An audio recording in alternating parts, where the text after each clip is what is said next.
Hi കൂട്ടുകാരെ, കുറേ നാളായി അമ്മയോട് വൈറലായിട്ടുള്ള ലണ്ടൻ സ്ട്രോബെറി വിത്ത് ചോക്ലേറ്റ് ഉണ്ടാക്കാൻ പറയുന്നു. ഇന്ന് കടയിൽ പോയപ്പോൾ അമ്മ സ്ട്രോബെറിയും ഡയറി മിൽക്ക് വാങ്ങി വന്നു. എന്നാ പിന്നെ ഇന്ന് തന്നെ അങ്ങ് ഉണ്ടാക്കിയാലോ? അതിനായി കഴുകി വൃത്തിയാക്കിയ സ്ട്രോബെറി കഷ്ണങ്ങളാക്കി എടുക്കുക. എന്നിട്ട് ഡയറി മിൽക്ക് മെൽറ്റ് ചെയ്യാനായി ഒരു പാത്രത്തിൽ ചെറു കഷ്ണങ്ങളാക്കി എടുക്കുക. ഡബിൾ ബോയിൽ മെത്തേഡിലൂടെ ചോക്ലേറ്റ് മെൽറ്റ് ചെയ്തെടുക്കുക. ചോക്ലേറ്റ് മെൽറ്റായി വരുമ്പോൾ കുറച്ച് പാൽ കൂടി ചേർത്ത് നന്നായിട്ട് ഇളക്കി യോജിപ്പിക്കുക.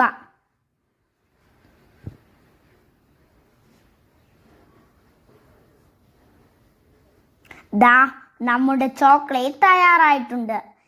ഇനി നമുക്കിത് സ്ട്രോബെറിയിലേക്ക് ഒഴിച്ച് മിക്സ് ചെയ്യാം.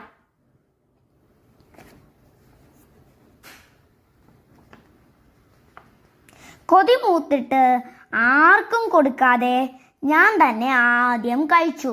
സ്ട്രോബെറിയുടെ ചെറിയ പുളിപ്പും ചോക്ലേറ്റിന്റെ മധുരവും ആഹാ, സൂപ്പർ! ഞങ്ങളുടെ വീഡിയോ ഇഷ്ടപ്പെട്ടാൽ ലൈക്ക് ചെയ്യാനും സബ്സ്ക്രൈബ് ചെയ്യാനും മറക്കല്ലേ. ബൈ.